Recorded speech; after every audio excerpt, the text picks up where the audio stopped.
Bringing to you what's trending around the world, I have to channel my inner Oji because obviously, I think the first thing that's trending is that Oji is off for a few days, but she will be back and sends her best wishes, but I'm sitting in for today. So we're going to be looking at some stories that are trending. I had to take off my very formal cloak and come on to, news, but presented in a way that is very relatable. So the first story, let's begin with what's trending. Okay. As part of efforts to reduce the cost of governance in Nigeria, President Bola Tinubu has directed the Federal Ministry of Foreign Affairs to freeze the processing of visas for all government officials seeking to travel to New York for the United Nations General Assembly without proof of direct participation in UNGA's official schedule of activities. The 78th session of the United Nations General Assembly, which is referred to as UNGA 78, will open on Tuesday, 5th of September 2023. And the theme is Rebuilding Trust and Reigniting Global Solidarity, Accelerating Action on the 2030 Agenda and its Sustainable Development Goals towards peace, prosperity, progress, and sustainability for all. Before I go on to what the Special Advisor to the President on Media and Publicity said, let me come to UK. The President is saying we're cutting the cost of governance, and the first thing we're going to be doing is that we are not going, anyone that doesn't need to be at UNGA, stay back in Nigeria and work. Well, take the Esther code away.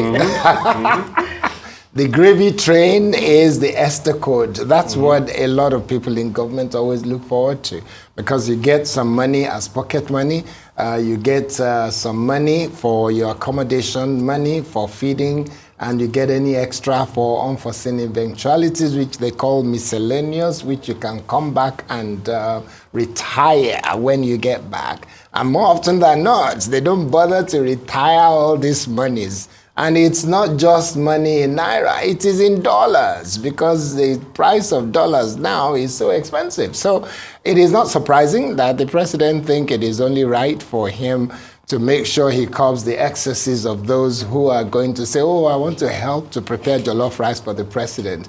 I want to prepare amala and dewedu and take it to New York and make sure that the people who are going with the president are well taken care of. Everybody will be taken care of. Those of us who have traveled around the world, we know that there is nothing you have in Nigeria that you cannot eat in New York, that you cannot eat in London. But still, people want to carry the gari oloyo from here and take it there for the number of days that they're there. But the truth of the matter, let's move away from the joke of it. Yep. The truth of the matter is the president has done the right thing, and we should commend him for his effort to say there is not going to be gravy train for those who want to go to New York just for the sake of going to collect the Esther code. So it's great that he's going to limit the number of people that will go and keep it to a reasonable number.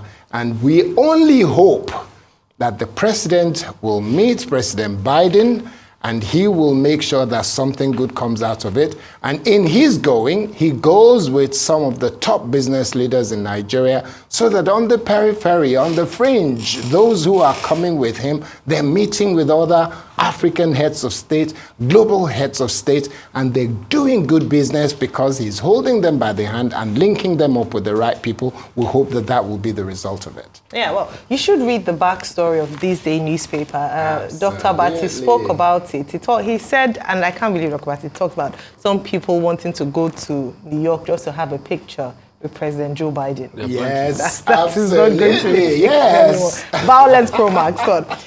Meanwhile, Ajuri Ngelale, the special advisor to the president on media and publicity, disclosed that President Bola Ahmed Tinubu has accepted an invitation to meet with the United States President Joe Biden on the sidelines of the United Nations General Assembly meeting.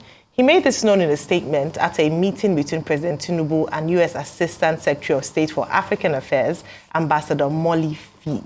Now, Rufai, this has been trending because, of course, the president's people are out there saying the president is the only African leader to have received such an invitation. Are we excited about that, or is it and what should we be getting beyond, obviously, picture opportunities?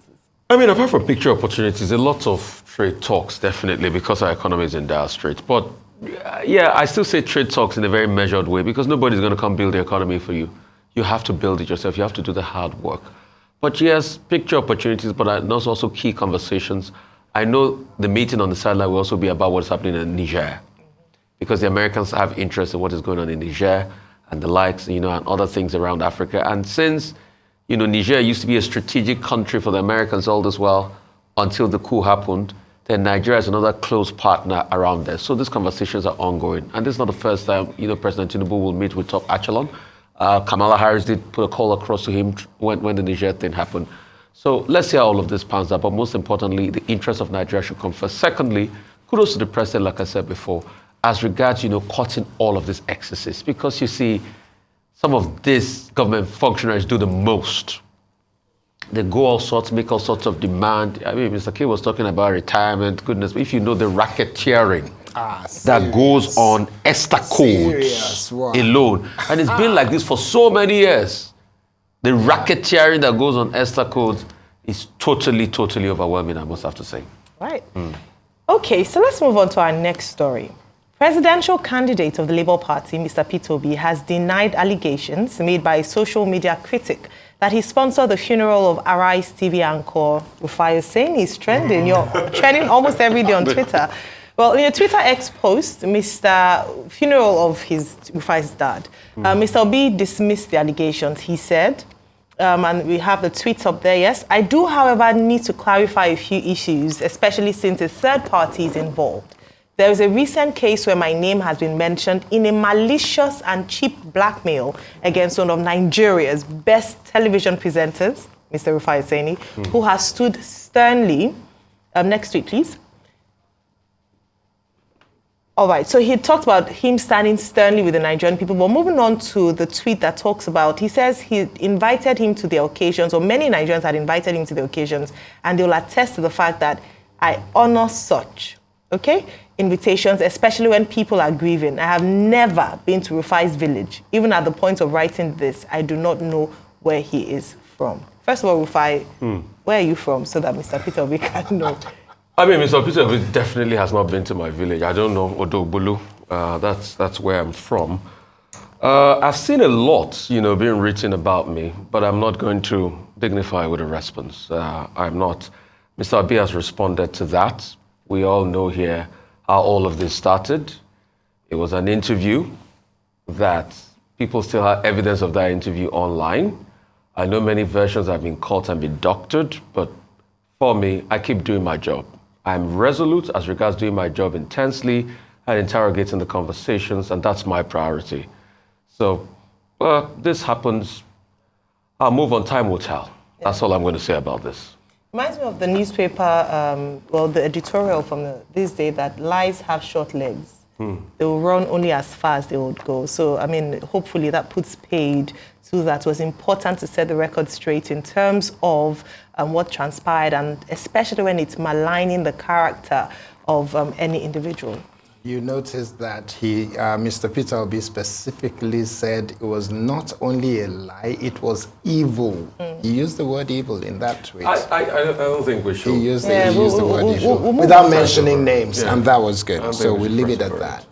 All right. Well, meanwhile, despite the NYSC certificate controversy that has trailed the Honorable Minister of Arts, Culture and Creative Economy, Hannatu Musawa, she has outlined an 8-point plan in a video message to the creative industries and other stakeholders. She stated that she has a mandate from the presidency to make Nigeria the creative, cultural, and entertainment capital of the world. She highlighted skills development, creation, and implementation of policy framework, a comprehensive and effective strategy for the arts, culture, and creative economy as part of her 8-point agenda. Hello, and a good day to you.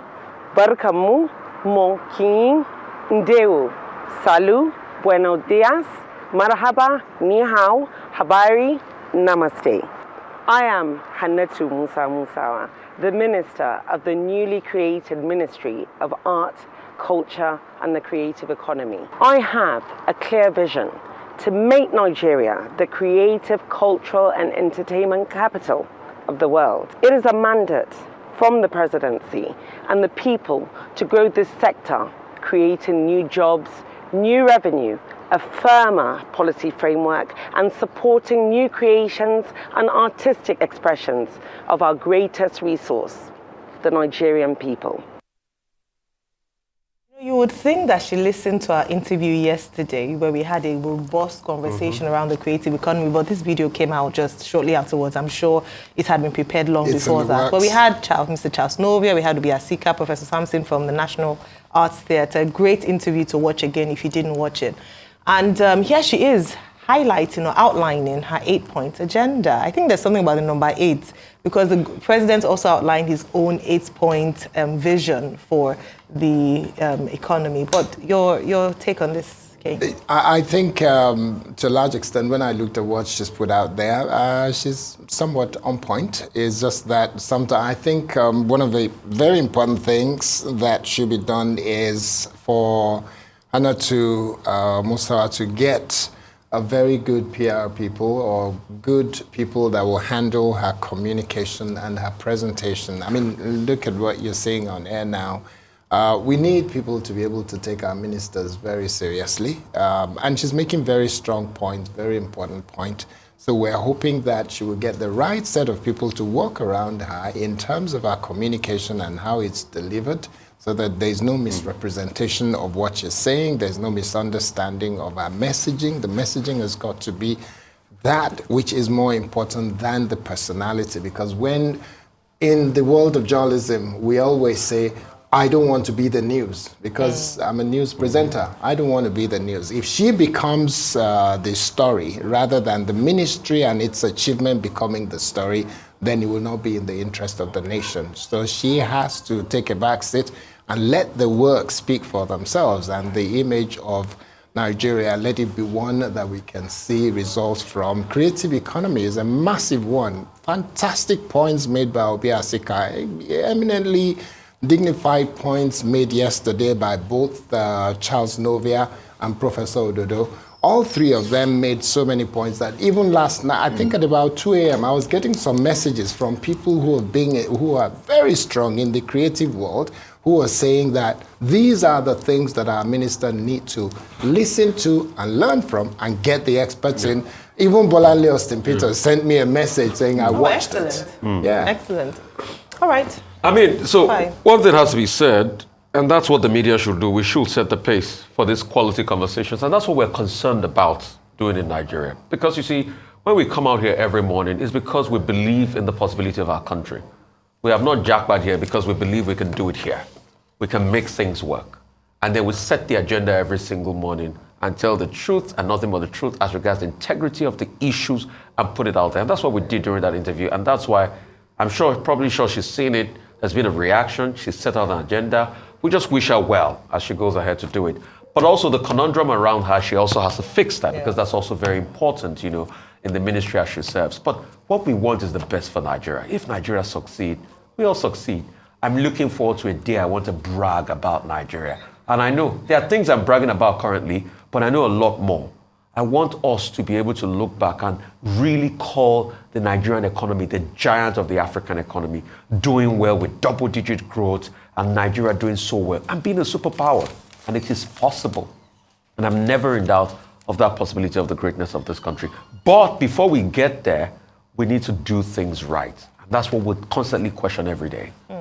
Earlier on, we talked about the 50 million job aspiration of this particular administration, and two areas that the Minister of Industry, Trade and Investment, Dr. Anite, had mentioned was the digital economy and the creative economy. So the potential is massive. I'm just looking forward to seeing that play out. We have so many young Nigerians with bright ideas who are looking forward to an enabling environment to allow their ideas to thrive and to tap into that great potential. So a lot of eyes on the minister, this brand new ministry, and also we didn't talk about the funding for all the initiatives. That's something else we'd like to see.